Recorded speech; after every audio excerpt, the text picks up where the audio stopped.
পৃথিবীর কোন শক্তি, কোন ন্যাটো, কোন ইউনাইটেড নেশনস, কোন ইউরোপিয়ান ইউনিয়ন, কোন IMF, কোন ওয়ার্ল্ড ব্যাংক, কোন সাম্রাজ্যবাদী শক্তি এই ভবিষ্যৎবাণীকে ঠেকাতে পারবে না। আপনি ওদেরকে চেষ্টা করতে দেন। সারা পৃথিবীর সমস্ত মুসলমানকে যদি এখন তারা মেরে ফেলে, তবু এই অকাট্য ভবিষ্যৎবাণী ইনশাআল্লাহ তাআলা তারা পাল্টাতে পারবে না। এটা আমাদের আশার জায়গা। এটাই হচ্ছে চূড়ান্ত বিজয়। এবং ঈসা আলাইহিস সালামের হাতে আগামী 40 বছর, লিখে রাখেন আপনারা, এরপরের 40 বছর ওই বাইতুল মুকাদ্দাস থেকেই সারা বিশ্বে ইসলামী খিলাফা কায়েম হবে ইনশাআল্লাহ। যে খিলাফা শব্দটা এখন রাজনৈতিকভাবে আপনারা নিতে পারেন না, হজম করতে পারেন না। আমি জানি আপনারা জানেন না, অনেকেই এটা অজ্ঞতার কারণে হতে পারে, তারা হয়তো জানেন না, আমরা জানাতে এসেছি। এই যে খিলাফা শব্দটা তারা নিতে পারে না, এই খিলাফাই হবে পৃথিবীর শেষ শাসন ইনশাআল্লাহ তাআলা। এই খিলাফা দিয়ে বিশ্ব শুরু হয়েছিল, এই খিলাফা দিয়েই বিশ্ব শেষ হবে।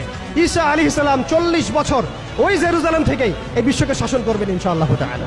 এটা লেখা হয়ে গেছে, কুদিয়াল আমর, এটা কেউ চেঞ্জ করতে পারবে না। এখন মাঝখানের এই সময়টুকুতে জায়নিস্ট আসলে কি করেছে এবং আমরা কোন কোন জায়গায় পিছিয়ে গেছি এবং আমাদের করণীয় কি হতে পারে, এটা আমি অল্প কথায় শেষ করে দিব।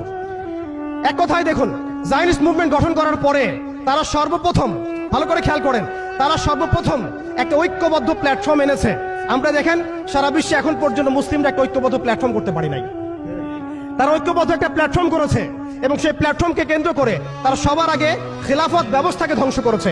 অটোম্যানদেরকে তারা পরাজিত করেছে। প্রথম বিশ্বযুদ্ধের সেই 1914 থেকে 18-এর মধ্যে তারা বাইতুল মুকাদ্দাসে প্রথম ঢুকেছে এবং তাদের সহযোগী ছিল পশ্চিমা বিশ্ব এবং ব্রিটেন। আজকে আমরা ইসরায়েলের এগেনস্টে কথা বলি ঠিকই, কিন্তু পশ্চিমা বিশ্বের এগেনস্টে আমরা কথা বলতে পারি না। আমরা ব্রিটেনের এগেনস্টে কথা বলতে পারি না। আজকে আমরা ইসরায়েল বিরোধী কথা বলি ঠিকই, আমেরিকার এগেনস্টে আমরা কথা বলতে পারি না।